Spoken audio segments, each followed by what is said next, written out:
with Movers and Shapers, I'm co-directing that with Alanna MacNamee. She and I have been friends for years. We were in Limerick Youth Theatre together, and Film in Limerick did a call out for documentaries, and I had asked my cousin Michael Malidi, who was making he was shaping surfboards in his backyard, and I was like, can I come film you? And then the more we discussed that, we were just on a walk around the three bridges in Limerick.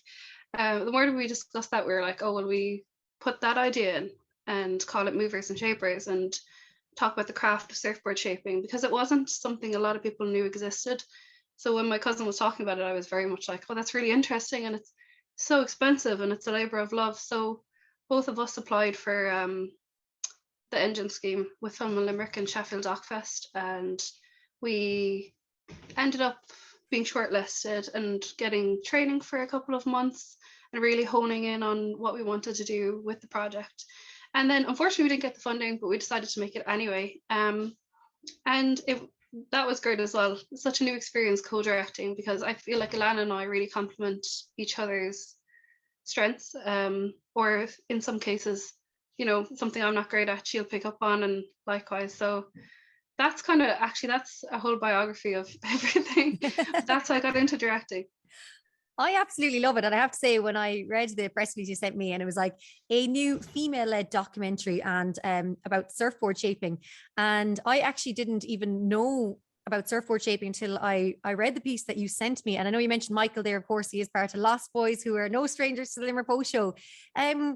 But what did you find when you started making the documentary? Because as we all know, like Lahinch is obviously hugely popular with a lot of people for surfing. I think we've all gone out there at some stage. I know I've tried to get on a surfboard a few times. Can't class myself as a surfer. But what were the kind of maybe findings as you started getting more into it? Yeah, so at some point we decided that we would make it about sustainable surfboard shaping, because when we looked more into the process, we realized how toxic surfboard shaping can be for the environment. And it actually was perfect, because Michael at the time he's trying to make one out of wine corks.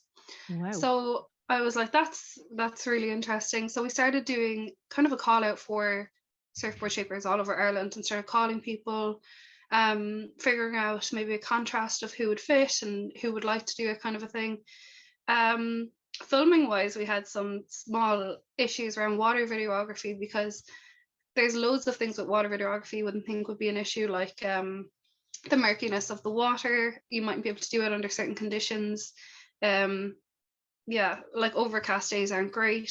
So we ended up using this guy who was also in the engine scheme, and he went out and filmed it separately under a brief.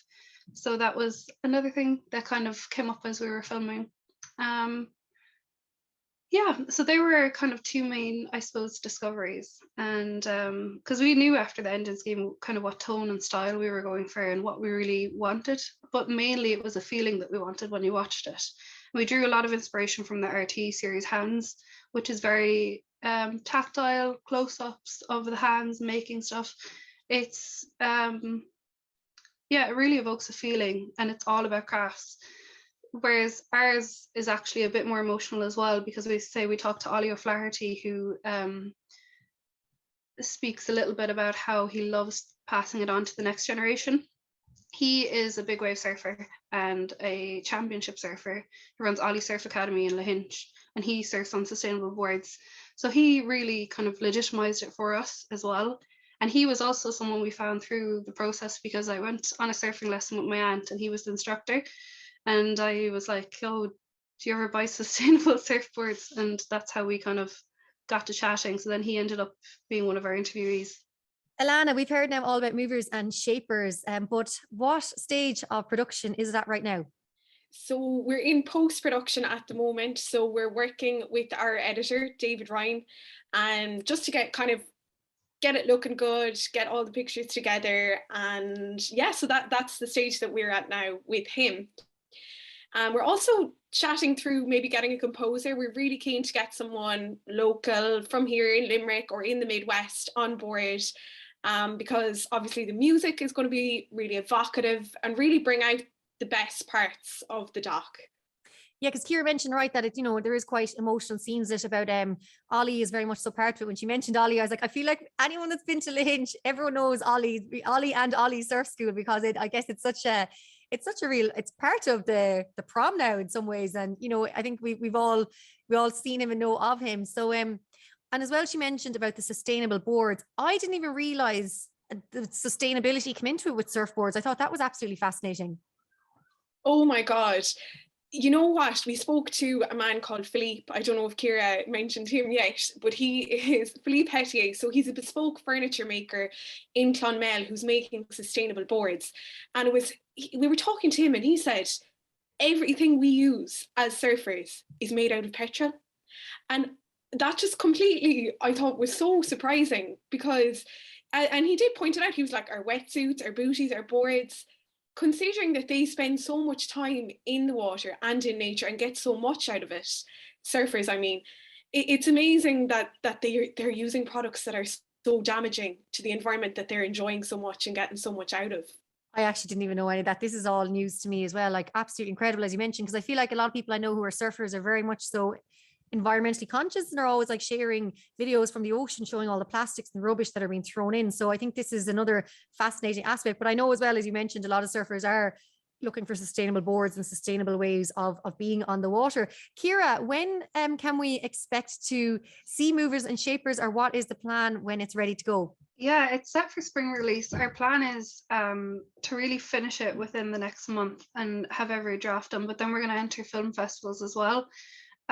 So yeah, depending on the different festivals, hopefully if you like to go to film festivals, you will see it at that.